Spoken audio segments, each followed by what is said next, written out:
para todos. Eu sou a doutora Keila Maia, sou médica, pneumologista. Eu sou da Universidade Federal do Mato Grosso e atuo no Hospital Universitário Júlio Miller. E vim conversar com vocês sobre a COVID, né? E as síndromes respiratórias agudas a elas associadas, ressaltando que esse é um assunto em construção, né? É uma coisa nova, e muitas pesquisas têm sido desenvolvidas, muitos relatos de casos, então muitas coisas vão estar mudando no dia a dia, semanalmente, enfim. Está aqui uma ilustração do coronavírus, né? E tem sido uma situação que demanda muito medo, muita insegurança, muita angústia, né? Em todas as áreas, emocional, financeira, e isso tem gerado uma turbulência em todo o mundo. Por falar em mundo, né? Como é que está a situação hoje? Isso aqui é um levantamento de hoje, às 6 horas da manhã, onde nós estamos com 732.153 casos, com 34.686 mortes, e no Brasil, 4.256 casos confirmados, com 136 mortes até o momento, né? Essa doença, ela não surge sozinha, isolada, ela vem num contexto, né, de outras viroses respiratórias que nós temos, já conhecemos, e inclusive estamos adentrando na época delas, que é o inverno, né, que é a gripe causada pela influenza e o resfriado comum. Muito bem. Veja que os sintomas são extremamente semelhantes de uma coisa para outra, então nós não podemos taxar todo mundo de Covid, né? A febre é comum, aliás, ela pode estar ausente no Covid, a tosse, a dor de garganta, fadiga, que é aquela indisposição, né? Dor de cabeça, coriza, espirro, né? Lembrando que o espirro é pouco frequente no Covid. O diferencial maior vai ser a falta de ar, que vai ser mais frequente no Covid, mas de qualquer forma as coisas se misturam bastante. E nós também não podemos nos esquecer de estimular a vacinação. Nós estamos na época da vacina da influenza, né? E os profissionais de saúde devem ser todos vacinados. E aproveitei para lembrar da vacina pneumocócica, que uma das complicações das viroses são infecções bacterianas secundárias, né? E o pneumococo é um grande vilão. Nós temos vacinação bastante eficaz para o pneumococo, e o esquema ideal hoje é a Prevenar, que é a pneumocócica conjugada 13 valente, em dose única, associada a uma dose da pneumo 23, que é a polissacarídica 23 valente, 1 ano após e 5 anos após, encerrando o ciclo de imunização para pneumococo, né? Agora, focando mais diretamente na questão da COVID, nós vamos fazer algumas observações. Essa é uma situação epidemiológica do Brasil em 27 de março, quer dizer, hoje é dia 30, tem 3 dias, mas só para a gente ter uma ideia, né? Por região, nós temos 57% dos casos na região sudeste, 16% dos casos na região nordeste, 13% no sul, 9% aqui na nossa região centro-oeste e 6% no norte, né?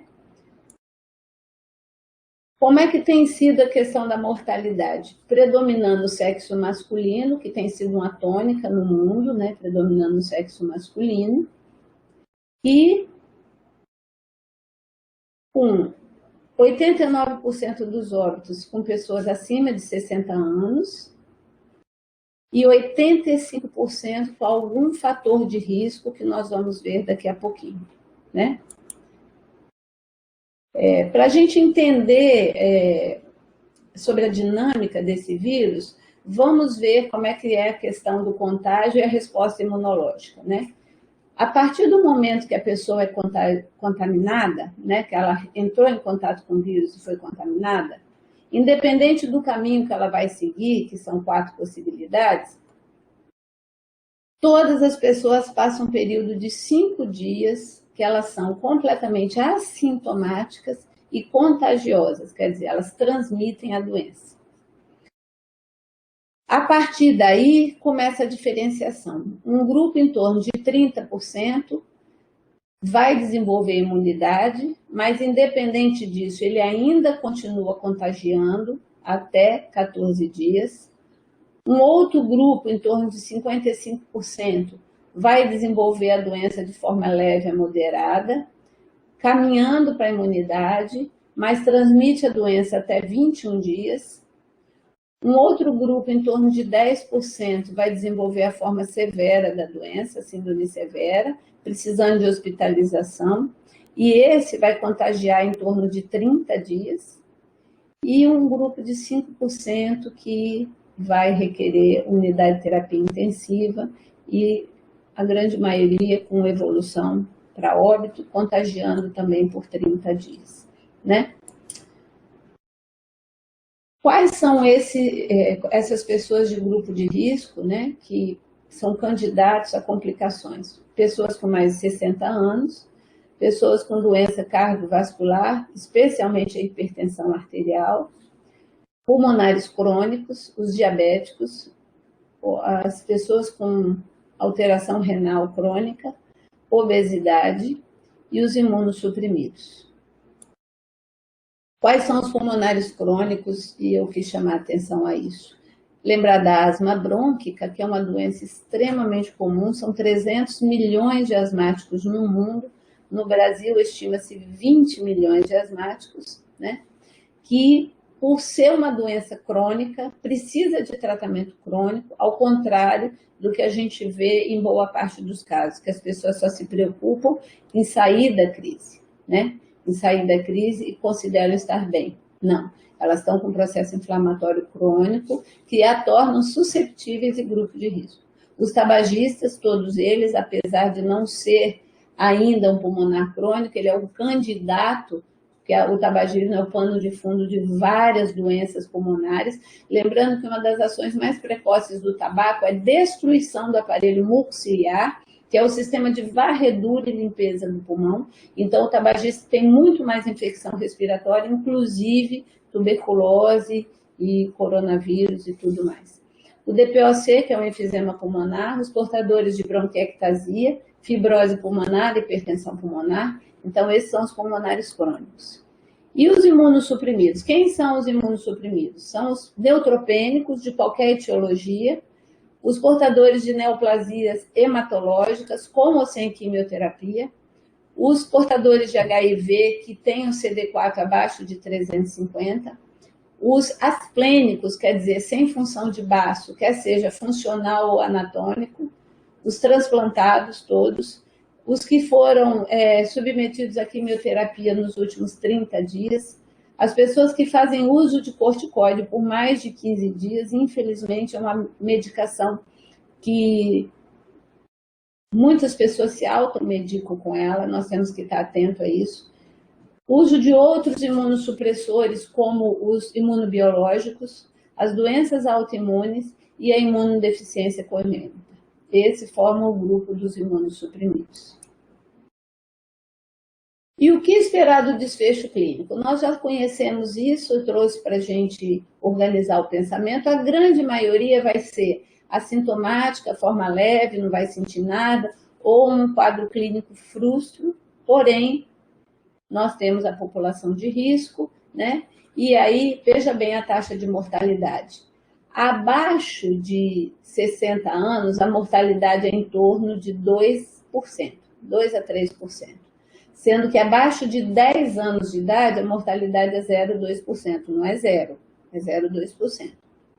Agora, a coisa vai se tornando mais proeminente conforme a idade vai avançando, chegando, essa aqui é a experiência da China, a 15% com mais de 80 anos, nos Estados Unidos até 27% de mortalidade num grupo acima de 85 anos, e a Itália o mesmo quadro, com grande mortalidade a partir dos 70, 80 anos de idade.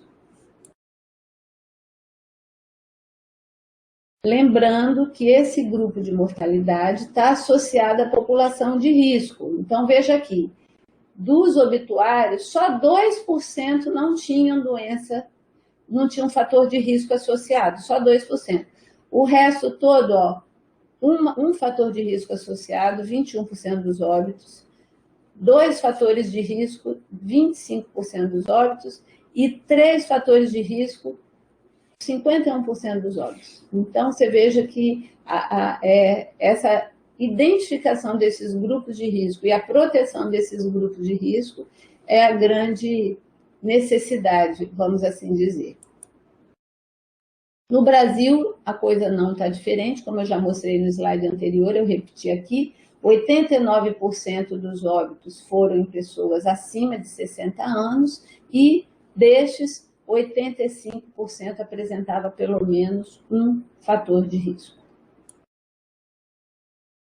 E como é que evolui essas pessoas que culminam em óbito, né? Além da questão respiratória, que é o centro do quadro clínico, nós temos as complicações cardíacas, né? Com arritmia, insuficiência cardíaca aguda, infarto agudo do miocárdio, miocardite, e aí se levanta a questão, será que é porque a grande maioria dessa população já é idosa e tem as suas comorbidades, ou será também por ação de interação medicamentosa, né? Como eu falei, tudo isso está em estudo, a gente não tem muitas respostas, mas nós temos que ficar atento a essas possibilidades.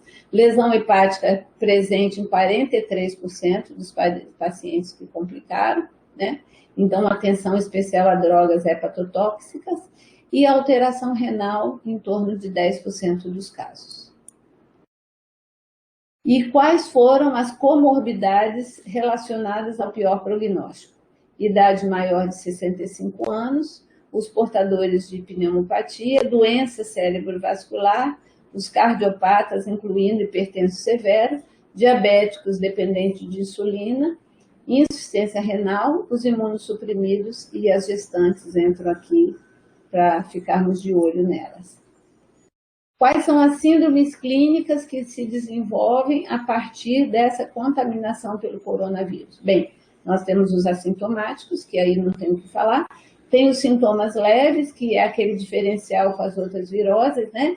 Fadiga, astenia, tosse, geralmente seca, mas pode ser produtiva, perda de apetite, mialgia, a famosa dor no corpo, né? Cefaleia, dor de garganta.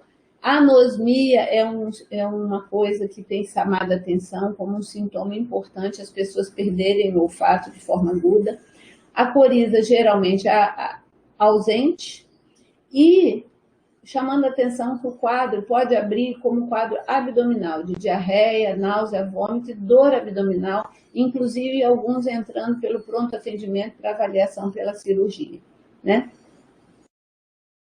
Também podemos ter pneumonias sem complicações, que são pneumonias comunitárias, que a gente trata no cotidiano, sem sinais de gravidade, mas podemos ter quadro de pneumonia severa, e no adulto e no adolescente nós temos que ficar de olho em sintomas respiratórios, como a frequência respiratória mais alta, a saturação abaixo de 93 e quadros de cianose e disfunção, e em crianças uma saturação abaixo de 90, né, com cianose central, e sinais de alerta, com letargia, convulsão, recusa de ingesta de alimento ou de líquido. Também temos quadro da síndrome respiratória aguda grave, septicemia e choque séptico. Aqui a proposta de um fluxograma que nós vamos apresentar, onde 3 caminhos são possíveis, assim, de uma maneira geral. O paciente chega em unidades como a UPA, né, com quadro respiratório infeccioso agudo. A primeira coisa que a gente deve olhar é a saturação de oxigênio. Se essa saturação estiver maior que 93, você vai olhar se esse paciente está tendo desconforto para respirar ou se ele está tendo ausculta pulmonar alterada. Se ele não tiver nada disso, apesar dele estar com quadro de respiratório infeccioso agudo, ele é liberado Não é para se coletar nada de sorologia, de PCR, recebe um atestado para 14 dias, e se ele for de grupo de risco, você deve entrar com o oseltamivir, que é o Tamiflu, para proteger do influenza, que nós já vimos que é um diagnóstico diferencial difícil de ser feito. Agora, se esse paciente tem uma boa saturação, mas está apresentando um desconforto para respirar, com a frequência respiratória acima de 24, ou então não, você olhando, está vendo que ele está dispneico, com a ausculta alterada, você coloca em observação e vai passar uma parte do tempo ali, sob a sua supervisão.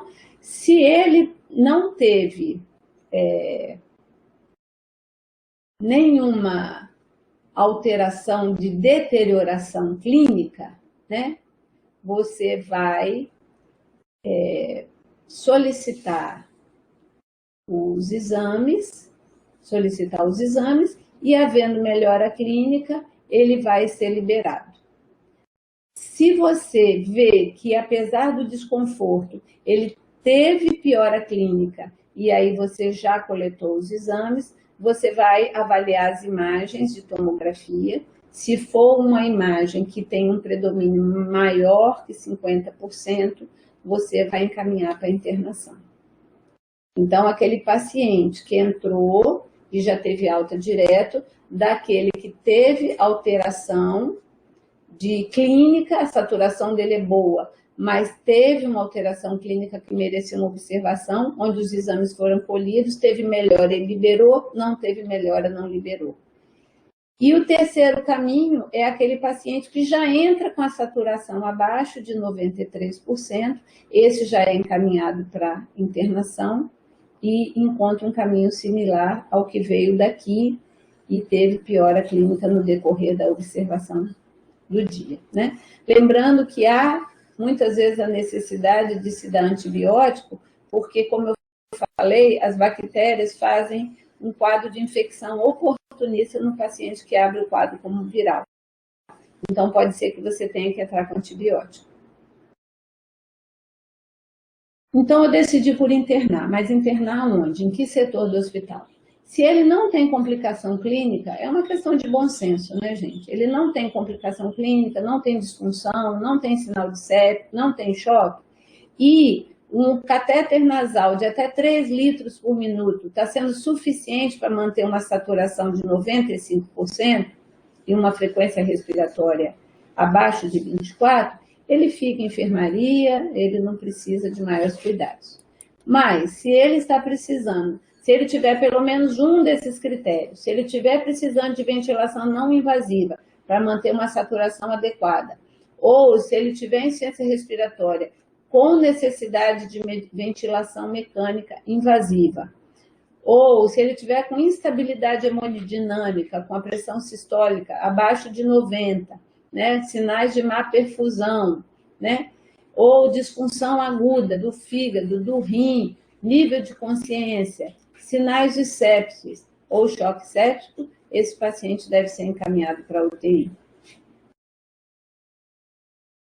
Aqui eu achei interessante colocar para vocês o resultado de 4 necrópsias preliminares que foram liberados pelo grupo da Faculdade de Medicina da Universidade de São Paulo, que evoluíram, obviamente, para óbito, né? E o que eles encontraram? Uma lesão aguda, difusa, com padrão de dano alveolar difuso exudativo, uma lesão epitelial intensa por vírus, com a mínima resposta linfocitária, quer dizer, com a mínima resposta por parte do paciente, e pneumonia secundária bacteriana em 100% dos casos, sendo que 2 tinham uma pneumonia importante e 2 uma pneumonia focal.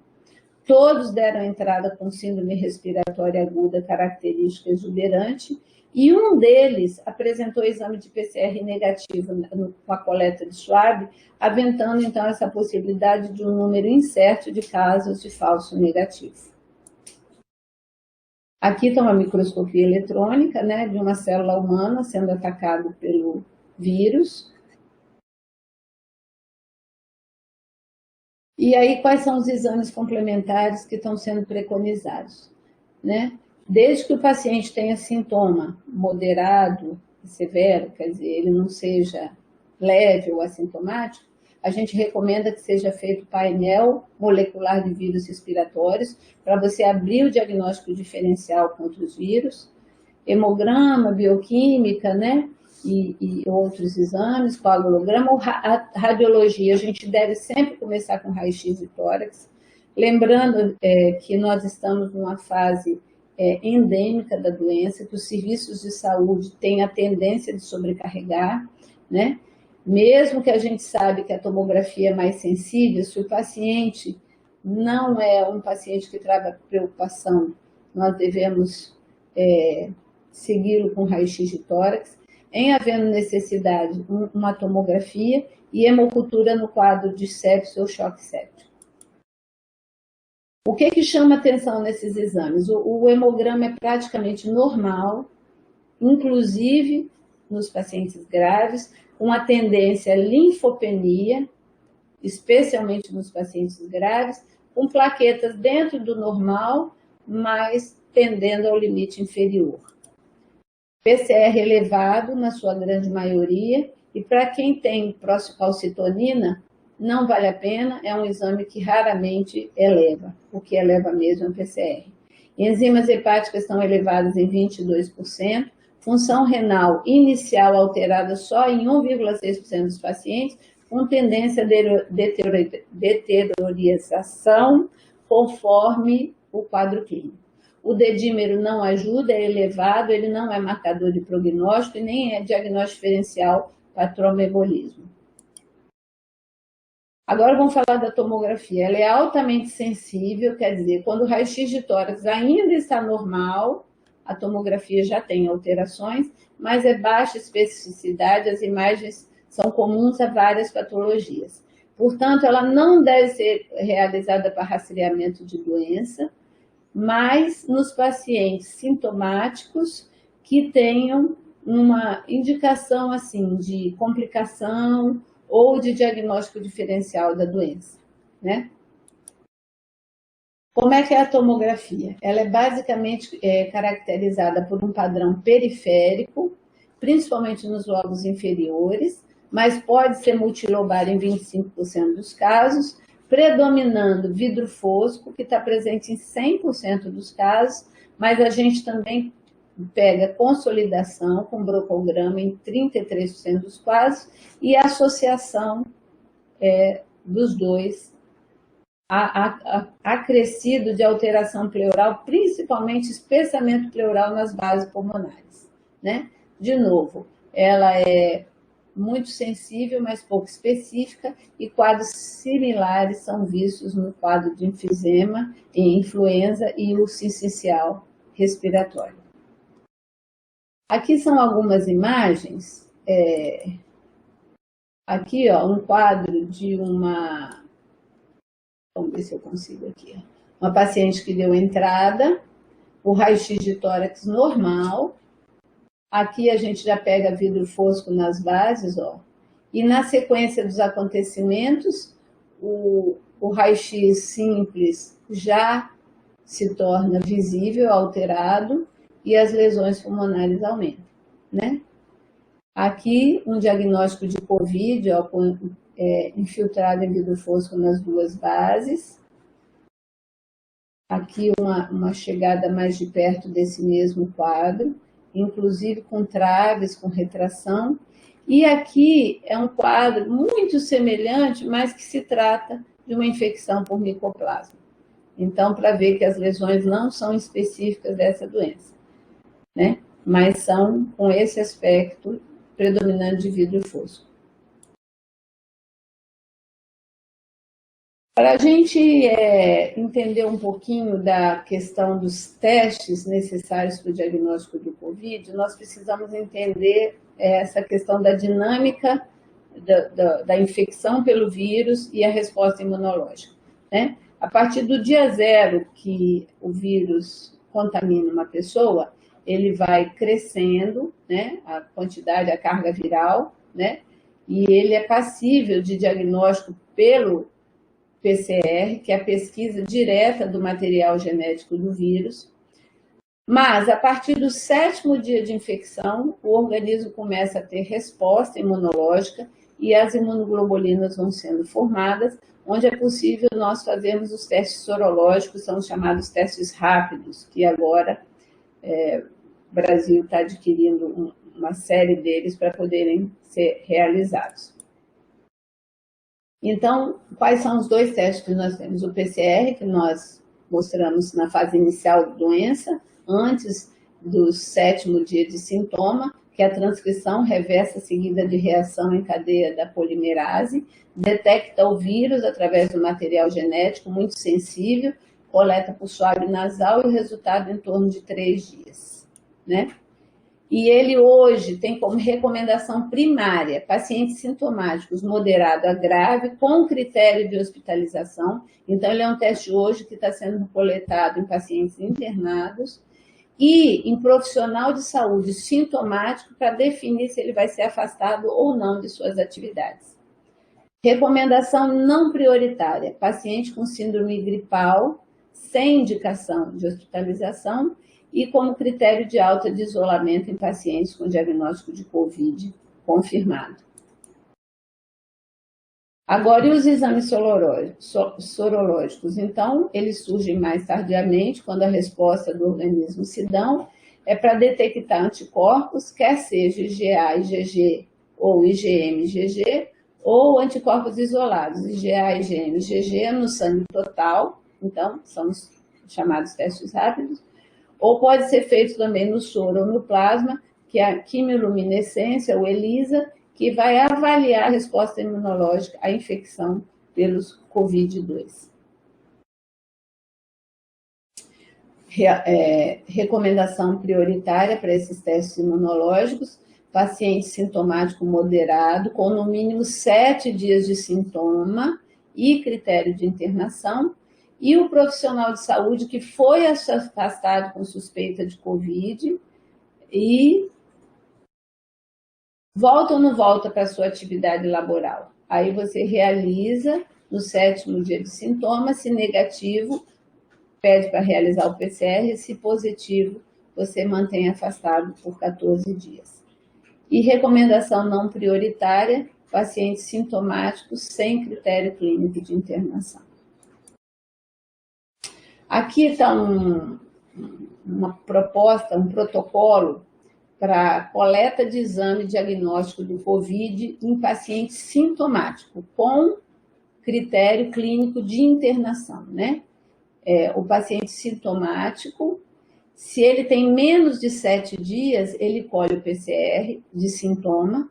Se ele tem mais de 7 dias, ele colhe a sorologia, né?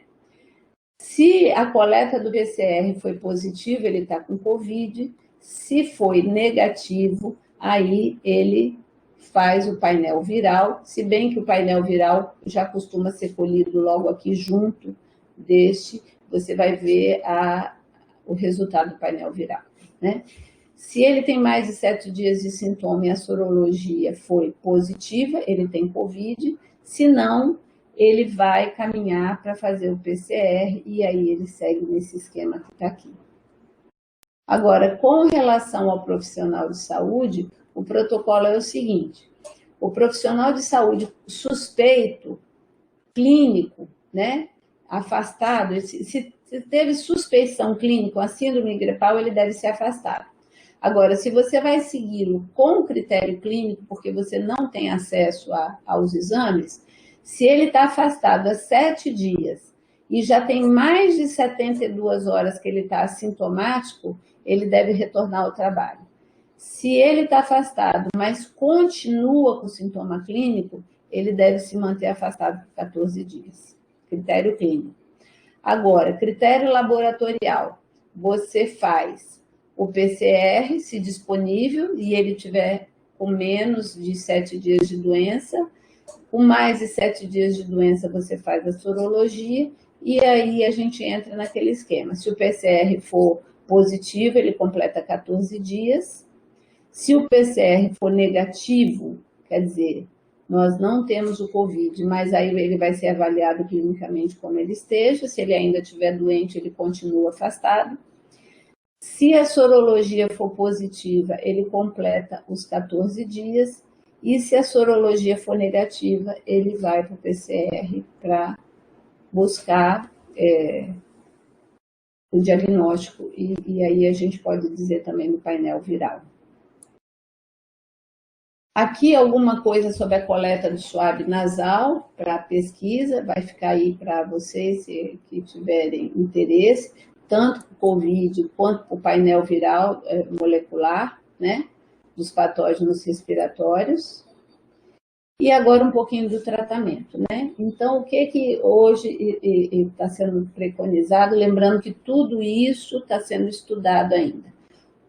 A introdução, paciente com síndrome gripal respiratória, a introdução do oseltamivir, que é o Tamiflu, e aguardar o resultado do painel molecular. Se o painel molecular viral for negativo, essa medicação deve ser suspensa. E o tratamento para pneumonia, se houver indicação, se tiver imagem que justifique, né? A nível de ambulatório está sendo preconizado a levofloxacina 750 ou a moxifloxacina 400.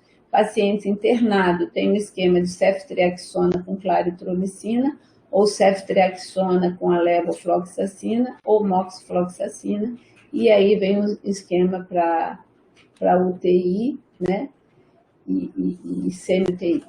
Uso de corticoide não há recomendação, e se houver necessidade de fazer aerosol, o ideal é utilizar dispositivos que geram com menor geração de partículas, dispositivos mais novos, né? O Ministério da Saúde já liberou a hidroxicloroquina,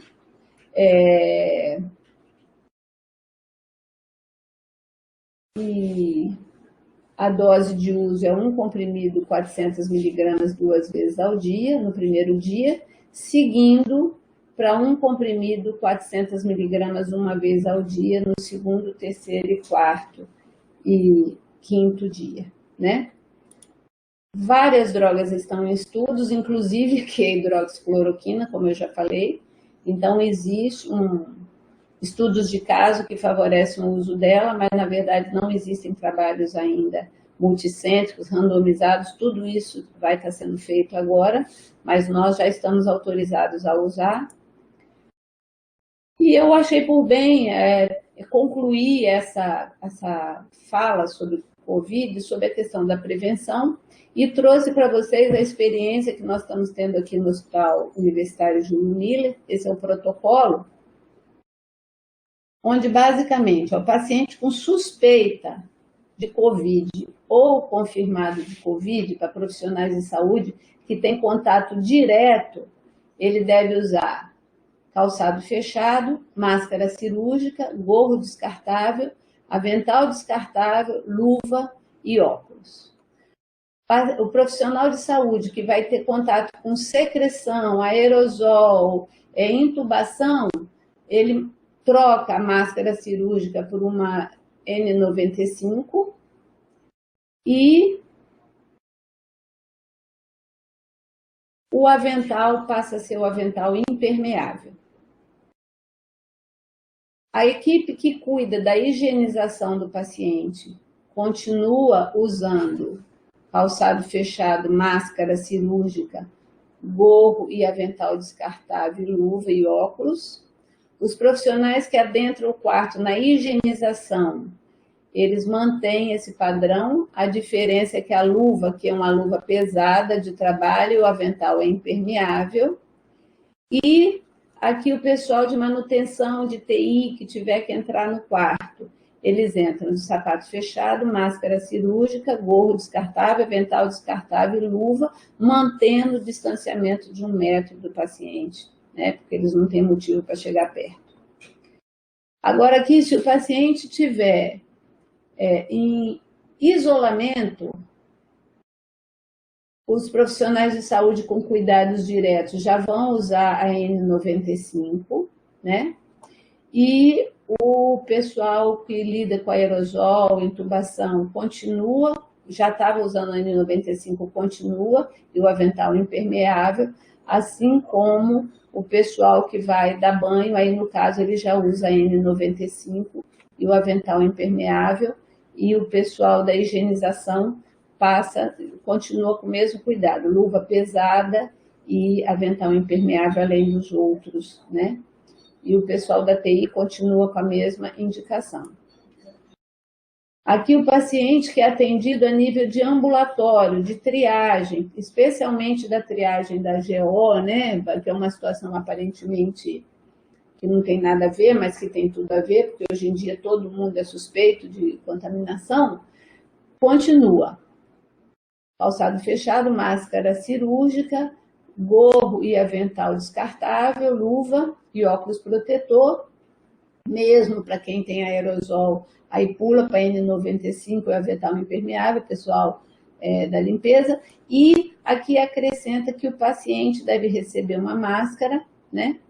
O paciente e seus acompanhantes devem receber uma máscara. Aqui os condutores que transportam o paciente dentro do hospital, né? Eles devem estar também com a máscara cirúrgica, sapato fechado, avental descartável e luva. E os pacientes sendo transportados, sempre transportando de máscara. E os recepcionistas, né? Que devem usar máscara cirúrgica. E os pacientes sempre de máscara. Lembrando que quem não tiver motivo para estar perto do paciente deve manter a distância de 1 metro, né?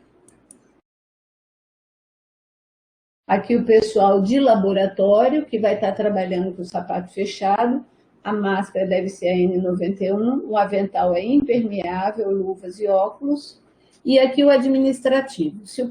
Se não tem contato com o paciente, né, que não tem contato direto com o paciente, ele usa sapato fechado e mantém a distância um dos outros.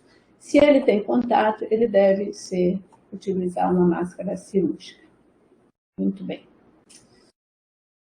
É isso que eu queria falar com vocês. Aqui eu achei interessante deixar alguns sites. Isso aqui é Ministério da Saúde, aqui é a Organização Mundial da Saúde. Aqui é um site de engenharia que contabiliza em tempo real os casos do mundo.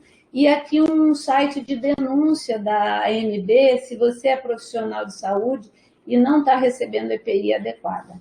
E achei por bem também colocar uma cartilha jurídica para os médicos, voltados para esse tema dessa época que a gente está vivendo, né? Eu agradeço a todos, né? E me coloco à disposição se eu puder ajudar de alguma maneira respondendo alguma pergunta. Bem, nós estamos recebendo aqui algumas perguntas, né? A primeira vem da Selma Lúcia. Esse protocolo já está sendo utilizado no Mato Grosso? Olha, esse protocolo deve ser o da hidroxicloroquina, né? Ele é um protocolo liberado pelo Ministério da Saúde, então ele está liberado para o Brasil inteiro. Agora vem a logística da aquisição da droga, né? Que está sendo uma dificuldade, que até então ela tinha um uso relativamente restrito, né? E hoje ela passou a ser muito solicitada, então eu confesso que eu não sei como é que anda essa questão da logística, mas ele é liberado para o Brasil inteiro, né? E com relação à pergunta da Ríusia Carvalho, né? Bom dia, Ríusia. Os casos de síndrome leve, gripal, é para coletar? Olha, o ideal seria coletar de todo mundo, para a gente conhecer o caminho do vírus, né? Para conhecer o vírus na comunidade, que é o que está sendo feito na Coreia do Sul. Mas, infelizmente, nós não temos kit suficiente para coletar. Então, o que a gente está preconizando? Coletar nos casos moderados a graves, né? Para você ter o que oferecer para esses pacientes mais graves. Os outros pacientes nós não estamos indicando, como eu coloquei, a prioridade de coleta é paciente moderado a grave e profissional de saúde que vai precisar ser afastado do trabalho, né? Com relação à pergunta da Selma aqui, nos municípios, desculpa, eu estou meio perdida, acho que a primeira é da Rafaela, né? Sim. Qual foi a cadeia epidemiológica no caso confirmado do município de Monte Verde? Não, eu não tenho essa informação. Mas eu quero te passar uma experiência pessoal. Eu tive um caso de diagnóstico do Covid, que é interessante, porque esse paciente ele vivia recluso numa fazenda, né? É o trabalho dele, né? E ele recebeu em casa os filhos que tiveram as aulas suspensas, filhos universitários. Então, certamente foi daí. Então, eu creio que a grande maioria do que está acontecendo nesses lugares isolados é justamente essa população que deixou de ter aula, que foi para casa, né? E que foi assintomático por serem jovens e levaram o vírus, né? Aliás, esse que é o problema. Vocês viram que os primeiros 5 dias depois do contágio, a pessoa é totalmente assintomática e transmite a doença. E depois, os que vão continuar assintomáticos, né, que são 30%, eles vão transmitir até 14 dias. E não sentem absolutamente, eles não têm a menor ideia. Então, por isso que o certo seria fazer a sorologia de todo mundo, para a gente conhecer essa questão, né? Mas, então, na prática, o que a gente tem que fazer? A gente tem que considerar todo mundo contaminado e transmissor, né? Qual é a outra pergunta?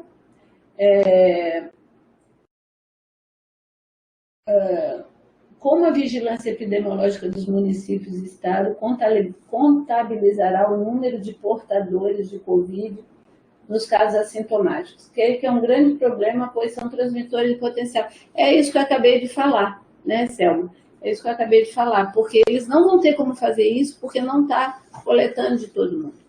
Quem sabe uma hora nós vamos ter kits suficientes para fazer o exame em todo mundo para saber. Nós não vamos saber, nós vamos ter que usar dados de outros países, né? Agora a pergunta da Ana Lúcia. O que venho percebendo nessa época é que muitos casos de gripe, resfriados com raio-x sugestivo de pneumonia viral, hemograma normal em nosso município, pacientes melhoram após antibiótico. Procede ou não classificar como suspeito de Covid? Bem, eu te mostrei o resultado daquelas 4 necrópsias, onde 100% dos pacientes tinham pneumonia bacteriana. É muito comum a infecção adjacente, né, concomitante da bactéria sobre a infecção viral. Então, se o paciente tiver secretivo, purulento e a imagem de consolidação, você deve sim entrar com antibiótico, né? E a escolha é levofloxacina ou moxifloxacina, né? Agora, a Ríusia, em relação à pergunta dos casos leves, se não coleto PCR, posso notificar? Olha, eu acho que você pode notificar como suspeito, né? Um quadro viral, você pode notificar sobre suspeito. E aí vai caber a vigilância proceder à coleta ou não. Mas a sua responsabilidade é notificar como suspeito. E classifica como suspeito de Covid. Hoje, toda síndrome gripal é passível de ser o Covid. A gente está tendo transmissão comunitária, quer dizer, o vírus está à solta, né? Aí o que diferencia? É o PCR para o Covid e o painel molecular viral, para você saber a diferença de um e de outro. Como nós não temos acesso a isso para o paciente leve, você levanta como suspeito e notifica como suspeito. Acho que é isso, né? Então, um abraço a todos, né? Fica aí essa reflexão que eu deixei nessa última tela. O chão que nós tanto procuramos e precisamos não existe, né? Nosso mundo virou de ponta cabeça de repente. Que Deus nos abençoe e que Deus nos proteja a todos, tá? Um grande abraço.